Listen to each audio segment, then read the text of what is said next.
हमारे यहाँ पर जो सबसे पहला ग्रंथ लिखा गया जिनवाणी में, जो लिपिबद्ध हुआ जो ग्रंथ, वो कोई अध्यात्म का ग्रंथ लिपिबद्ध नहीं हुआ। वो केवल और केवल करणान योग के ग्रंथ ही लिपिबद्ध हुए। सबसे प्राचीन 2 ग्रंथ माने जाते हैं, सठखंडागम और एक कसाय पाहुड़, ठीक है ना। और ये दोनों ही करणान योग के विषय हैं।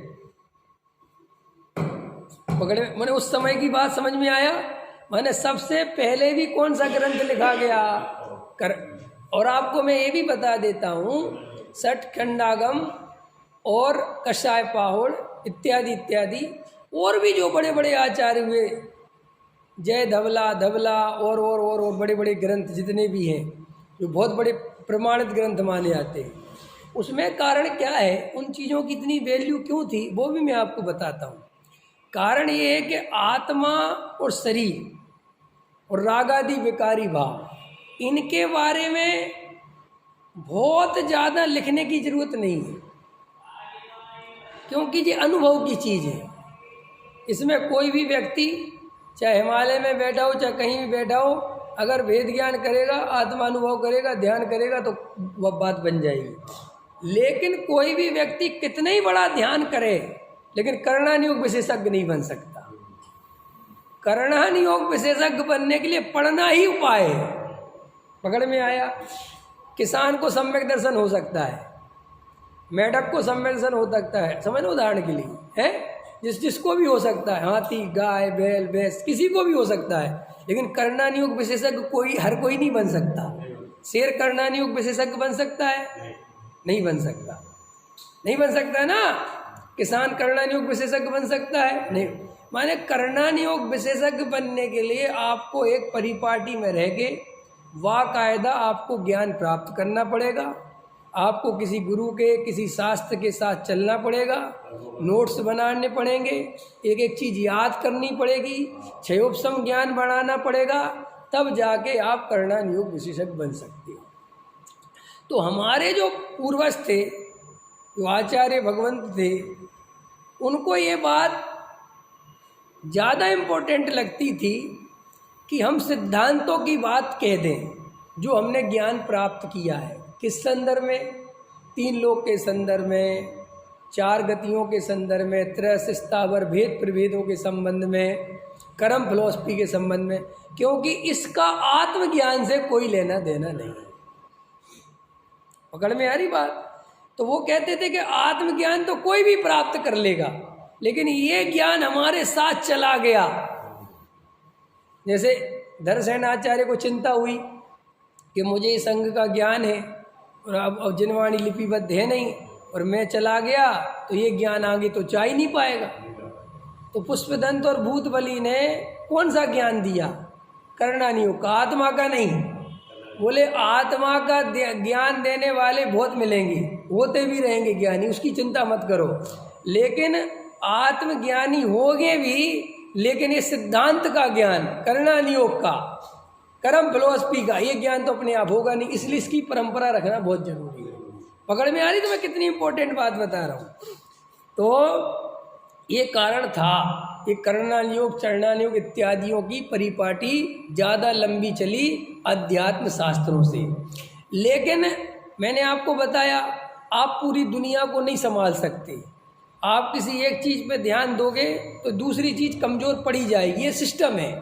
किसी व्यक्ति के 4 बच्चे हैं, वो कितने ही कोशिश करे कि चारों पे एक समान ध्यान दे, नहीं दे पाता, क्योंकि वो ज़्यादा वो भी देखता है कि जे ज़्यादा होशियार है, तो वो ज़्यादा ध्यान किस पे देने लगता है?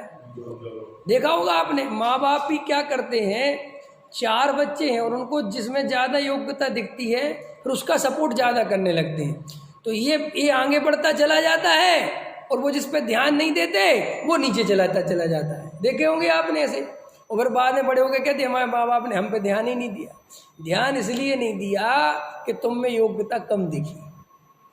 माँ बाप कोई शुरू से भेद नहीं करते, लेकिन एक बच्चा जब पढ़ने में इंटेलिजेंट है और एक बच्चा पढ़ने में नहीं है, तो वे ज़्यादा सोचते हैं कि इसको थोड़ा ध्यान दो, ये पढ़ने में होशियार है। अंतर समझ में आया? तो ऐसे ही क्या होता है कि आचार्य हो, चाहे ज्ञानी हो, चाहे कोई भी हो दुनिया में, मैं सर्वज्ञ की तो बोलता नहीं, क्योंकि सर्वज्ञ तो अपने आप में ही वीतरागी, उनको जगत से कोई वैसे ही कुछ नहीं है। वे तो दिव्य ध्वनि अपनी तरफ से भी नहीं खिरती। आपको पता है ना, दिव्य ध्वनि अपनी तरफ से नहीं खिरती। जीवों के मन में जो जो होता रहता है, शंकाएँ आती रहती, वो चलता रहता है। तो क्या होता है कि ज्ञानी हो चाहे कितने ही बड़े ज्ञानी हो, उसमें 100% कहीं ना कहीं भूल पड़ेगी। वो कितनी कोशिश करें, जैसे मान के चलो अब गुरुदेव हैं, हम तुम्हें उदाहरण दे रहे हैं, जैसे आचार्य कुंद देव हैं, या समझ लो जैसे धरसेन आचार्य, पुष्पदंत हैं, भूतबली हैं। अब उन आचार्यों ने कर्णानुयोग पे ध्यान दिया। उनने क्या सोचा कि आत्मा की बात तो इतनी अभी इम्पोर्टेंट, जबकि सबसे ज़्यादा इम्पोर्टेंट वो ही है, लेकिन उनने सोचा कि ये तो अनुभव की चीज़ है और ये तो कोई भी जीव अनुभव में बैठेंगे तो कर लेंगे, लेकिन ये सिद्धांत ग्रंथ बता दो ताकि ये ज्ञान आगे चला जाए। समझना ध्यान से। तो हुआ क्या कि हो नहीं था कि लोग ज़्यादा से ज़्यादा कर्णानुयोग विशेषज्ञ बनने लग गए, और वे भूल ही गए कि भैया अध्यात्म के बिना सब कुछ कोरा है। ख्याल में है ना। और फिर आचार्य कुंद जैसे हुए महान आचार्य, और उन्होंने आत्मा की इतनी बढ़िया से बढ़िया, क्योंकि आचार्य कुंद देव को ये समझ में आ गया था कि सारी दुनिया में कर्मकांड माने चरणानुयोग। कर्मकांड के दो अर्थ लेना, एक तो चरणानुयोग वाला कर्मकांड और एक गृहीत मिथ्यात्व वाला कर्मकांड। कोई यज्ञ कर रहा है, कोई कुछ कर रहा है, कोई कुछ कर रहा है, और कोई क्रिया पालने में लगा हुआ है, इसको कहते हैं कर्मकांड, माने कर्म इसमें ही लगे हुए हैं। और दूसरे थे कर्णानुयोग, दुनिया के नक्शे नापते फिरते थे, कहाँ क्या हो रहा है। तो कुंद देव ने ये महसूस किया कि आत्मा की बात तो बिल्कुल दब गई, नहीं समझ में आया। सारे मुनिराज भी इन्हीं कर्णानुयोग में लगे हुए हैं, क्योंकि सब वो परिपाटी से जो ग्रंथ मिले, समझ में आ रही है आपको क्या कह रहा हूँ। जैसे मान के चलो मैं मुनि हो गया और मुझे वो ग्रंथ मिले कौन से, कर्णानुयोग के, तो मैंने भी काय पे वर्क चालू कर दिया, क्योंकि मुझे लगा जब इतने बड़े आचार्य कर्णानुयोग के बाद अपन भी भैया इसी में लगो। और आत्मा की बात को मैं धीरे धीरे, मैंने खुद तो समझ लो ध्यान करता रहा, दूसरों को नहीं बताया, ऐसा भी समझ लो उदाहरण के। तो क्यों कि मुझे लगा ये ज्ञान बहुत जरूरी है। और फिर क्या हुआ कि वो परिपाटी ऐसी चल गई, किसके लिए आप इतिहास उठा के देखोगे कि आचार्य कुंद देव ने जो बात कही, उस बात को कहने वाले 1000 वर्ष तक नहीं रहे। माने आचार्य कुंद देव के समय सार पर 1000 वर्ष तक किसी ने एक कलम नहीं चलाया। एक कलम नहीं चलाई। सीधा 1000 वर्ष बाद अमृतचंद आचार्य देव ने टीका लिखी। तो आपको ये सोचने पे मजबूर होता है कि 1000 वर्ष तक इतने आचार्य हुए, तो उन्होंने आचार्य कुंद देव पे कोई काम क्यों नहीं किया। देखो अब आचार्य कुंद के बाद जो प्रमुख आचार्य हुए उनकी अपन बात करें। सबसे प्रमुख आचार्य हुए उमा स्वामी, और उमा स्वामी उनके पट्ट शिष्य थे, मानो उन्होंने आचार्य कुंद को देखा था, ख्याल में है ना। तो भी उनने आचार्य कुंद देव के एक भी ग्रंथ पे एक कलम नहीं चलाई। और आचार्य उमा स्वामी तत्वार्थ सूत्र लिख के जगत प्रसिद्ध हुए। तो आप तत्वार्थ सूत्र को उठा के देखोगे गहराई से, तो उसमें तत्वार्थ सूत्र में पूरे जैन धर्म का कर्णानुयोग भी आ गया, चरणानुयोग भी आ गया, समझ में आया ना, और द्रव्यानुयोग भी आ गया। प्रथमानुयोग छोड़ के तीनों अनुयोग का मिक्सअप बनाया। और संस्कृत का पहला ग्रंथ है तत्वार्थ सूत्र। उसके पहले हमारे यहाँ संस्कृत में कोई ग्रंथ नहीं था। तो ये संस्कृत में क्यों बनाया, क्योंकि जब आचार्य कुंद देव के बाद जो समय आया था, वो समय आया था संस्कृत वालों का। उस समय आप बड़े से बड़े महाराज, बड़े से बड़े साधु, बड़े से बड़े पंडित विद्वान, या आपके ग्रंथ की वैल्यू तभी मानी जाएगी जब वो संस्कृत में होगा। अगर वो प्राकृत में है या वो किसी और भाषा में है, तो उसको गांव देहात की भाषा में कह के पकड़ में, जैसे भी कोई बुंदेलखंडी में कोई गीत लिख दे, क्षेत्रीय भाषा होती ना, बुंदेलखंडी है, किसी की कुछ है, तुम्हारे लोगों की कोई अगदी है, मगधी है, मागधी है, लिख दिया, अरे छोड़ो ये तो क्षेत्रीय भाषा। तो संस्कृत थी इंटरनेशनल भाषा। जैसे अभी इंग्लिश में आप कोई चीज़ लिखो तो वो अमेरिका में भी जाके पढ़ी जा सकती है, लेकिन हिंदी में लिखोगे तो भैया भारत ही में पढ़ी जा सकती है। और अगर बुंदेलखंडी में लिखोगे तो कि वो मेरे बुंदेलखंड में पढ़ी जा सकती है, अंत में तो प्राकृत को इतनी वैल्यू नहीं मिली। जबकि प्राकृत इसलिए लिखी जाती थी कि गांव से छोटे आदमी को भी समझ में आ जाए, ख्याल में है ना। तो संस्कृत लिखी गई आचार्य उमा स्वामी ने, लेकिन तत्वार्थ सूत्र में आप गहराई से देखोगे तो कहीं भी उसमें आध्यात्मिक बात नहीं आती, वो एकदम सिस्टमेटिक चलता है। जीव का ये मतलब है, अजीब का ये मतलब है, आश्रय उसे कहते, इससे आश्रय होता है, इससे बंध होता है, इससे ये होता है, इससे निर्जरा होती है, पुद्गल का ये स्वरूप है, पुद्गल के इतने भेद हैं, स्कंद है, बंध है, सब लिखा हुआ है, ख्याल में मोक्ष का ये स्वरूप है, ये सब उसमें लिखा। फिर आप आ जाओ, उसके बाद उनने कोई आचार्य कुंद पे काम नहीं किया, कोई अध्यात्म की अलग से बात नहीं करी। आप आ जाओ समंतबद्ध आचार्य। समंतबद्ध आचार्य बहुत प्रसिद्ध आचार्य हुए, समंतबद्ध आचार्य, लेकिन चूंकि ब्राह्मण थे और शुरू से उनने वाद विवाद किया था, वाद विवादी थे वो, समझ में आया ना। तो उनको जब जैन दर्शन समझ में आया और वो जैन दर्शन से प्रभावित हो गए और दीक्षा ले ली, जैन धर्म में आ गए। और उस समय का काल ऐसा था कि लोग पंथवाद से, संप्रदायवाद से, जातिवाद से ग्रसित होने पर भी थोड़े से जागरूक रहते थे और ये देखते थे कि कहाँ क्या सत्य चल रहा है। और चूंकि उस समय महावीर गए थे तो महावीर का बहुत प्रभाव था पूरे भारत पे, पूरी दुनिया पे। तो महावीर को पढ़ने वाले, समझने वाले बहुत लोग ब्राह्मण इस तरफ आ गए जो बाद में जैन बने, क्योंकि ब्राह्मण एक ऐसी परंपरा थी उस समय की जो सबसे ज़्यादा पढ़ने लिखने वाली परंपरा थी। माने वो समझ लो आज के लोग जैसे अपन कहते हैं ना कि साहब केरल सबसे पढ़ा लिखा राज्य है, या अपन कहते हैं ना जैनी सबसे पढ़े लिखे लोग हैं, ऐसे उस समय के सबसे ज़्यादा पढ़ने लिखने वाले लोग होते थे ब्राह्मण। क्योंकि जो अपने यहाँ वर्ण बनाया गया था, वैश्य शूद्र ब्राह्मण बनाए गए थे, जो उनमें ब्राह्मणों को किसी भी प्रकार की कोई भी काम करने के लिए जगह नहीं, मैंने वो नहीं बताया गया था। उनको सिर्फ ये था कि तुम पढ़ो पढ़ाओ। क्या काम था उनका? आश्रम चलाओ, पढ़ो पढ़ाओ, तुम्हारी यही आजीविका है, तुम्हारा यही जीवन का उद्देश्य है। तो ब्राह्मण बहुत पढ़ते थे, समझ में आया ना। और जैनी शुरू से व्यापार आदि करते थे, क्षत्रिय लड़ने का काम करते थे। उनका एक ही काम था कि राजा बनते थे वो। क्षत्रिय राजा कौन रहता था? क्षत्रिय। देश की रक्षा कौन करेगा? अगर देश पे कोई संकट आ गया, राज पे कोई संकट आ गया, तो सबसे पहले सिर कटाने कोई तैयार रहेगा तो क्षत्रिय। ख्याल में आया ना। और साफ सफाई की व्यवस्था शूद्र देखते थे, ऐसे सिस्टम था। तो ब्राह्मण जो है वो पढ़ने लिखने वाले होते थे, तो वे कभी कभी जब पढ़ते पढ़ते जैन दर्शन की कोई बात पढ़ लेते थे तो उनको कभी कभी प्रभावित होकर वहाँ चले जाते थे। हाँ, विद्यानंद जी ब्राह्मण थे, बहुत थे। ये अपने अमृतचंद आचार्य ठाकुर थे। हाँ, पकड़ में आया। तो ये मैं क्यों बता रहा था कि समंतबद्ध आचार्य भी वाद विवादी रहे। तो देखो, समंतबद्ध आचार्य ने चरणानियोग का ग्रंथ लिखा, रत्नकर्ण श्रावकाचार्य, और वहाँ पर न्याय पे काम किया उनने, आत्मीमांसा वगैरह। लेकिन उनने भी कोई आत्मा की वैसी बात, वेद ज्ञान की वैसी बात नहीं करी। ये समझ में आ रहा तुम्हें? सब काय में लगे रहते थे, चरणानियोग और करणानियोग। इसी से आप विद्वान माने जाते थे, इसी से आप सब कुछ और इसी की कीमत थी। तो ये मैं तुम्हें इसलिए वहाँ से ले जा रहा हूँ, मुझे ले तो जाना या 300 वर्ष पहले, लेकिन ताकि तुम्हें पूरा इतिहास ही आज के प्रश्न से क्लियर हो जाए कि क्या चीज़ है। पर उसके बाद पूज्यपाद स्वामी हुए।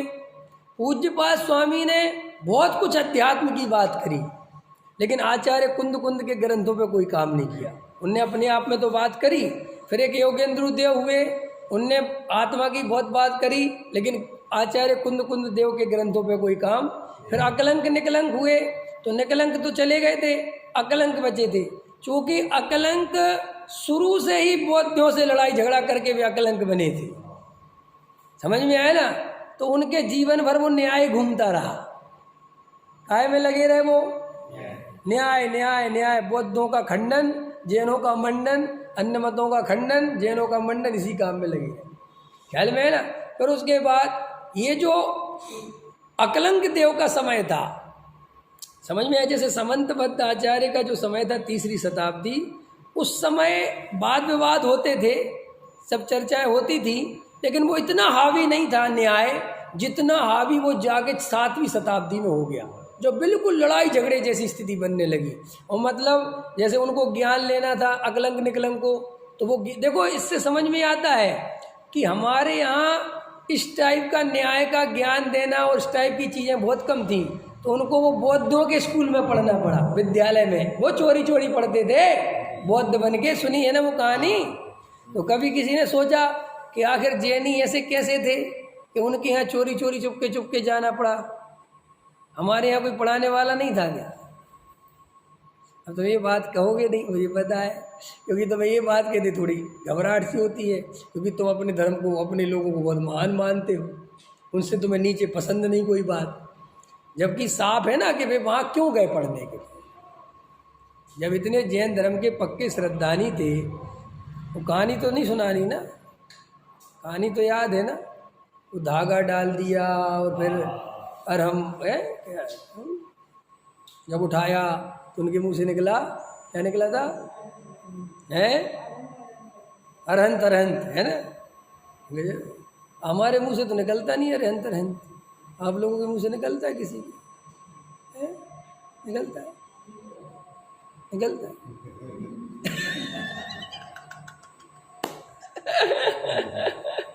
कहानियों का तो मुझे बहुत मजा आता है। कहानियाँ मेरे सामने आती है ना, मैं उनकी ऐसी स्थिति देखता हूँ कि मुझे हंसी, और लोग चलते ठीक है कोई बात। तो ऐसी परिस्थिति बनी कि उनको मतलब समझ लो जीवन गंवाना पड़ा, ठीक है कि नहीं है? एक को तो जीवन गंवाना पड़ा और एक बच गए जो भी। तो उनने वो समझ लो कि भाई गया था ना, वही भरा था। हमें ये नहीं कहना चाहता भी कुछ भी उस संदर्भ में क्या था, लेकिन वो उनने फिर उसी पर कलम चलाए। फिर वो काल ऐसा था कि उस काल के आप जितने भी आचार्य उठा के देखोगे, जितने भी उठा के देखोगे, उसमें एक भी आचार्य न्याय के अलावा कोई दूसरी बात ही नहीं करता। वो काल था 7वीं शताब्दी से 10वीं शताब्दी का, 300 बरस यही काम चला, सिर्फ न्याय न्याय न्याय न्याय न्याय न्याय। जो देखो विद्यानंद जी हुए 9वीं शताब्दी में, 60,000 श्लोक प्रमाण टीका है उनकी, ख्याल में है ना? और जितने हुए, मैं तो प्रमेरत कर्मल मार्तन जितने भी हैं ना, सब उसी काल में हो। फिर उसके बाद 10वीं शताब्दी में आचार्य अमृतचंद देव का उदय हुआ। वो आचार्य अमृतचंद देव जिन्होंने कुंद के ग्रंथों पर कलम चलाई। 1000 वर्ष तक कुंद देव के ग्रंथ देखने वाला कोई नहीं था, नाम लेने वाला कोई नहीं था। अब वो कैसे रहे होंगे मैं उस पर कुछ बोलना चाहता नहीं, और क्यों नहीं लिया वो भी अगर पूछोगे अकेले में तो बताऊंगा। ख्याल में है कि उसका भी बहुत बड़ा राजनीतिकरण है। तो ये जब इधर से अमृतचंद आचार्य का अमृत आया और उनने जो अध्यात्म की चर्चा करी, फिर यहाँ से थोड़ा थोड़ा अध्यात्म चला। फिर उसके बाद 13वीं शताब्दी में जयसेन आचार्य हुए। जयसेन आचार्य के ये इधर 10वीं शताब्दी में पंडितों में प्रसिद्ध पंडित हुए पंडित आसाधर जी। वो 10वीं शताब्दी के पंडित हैं।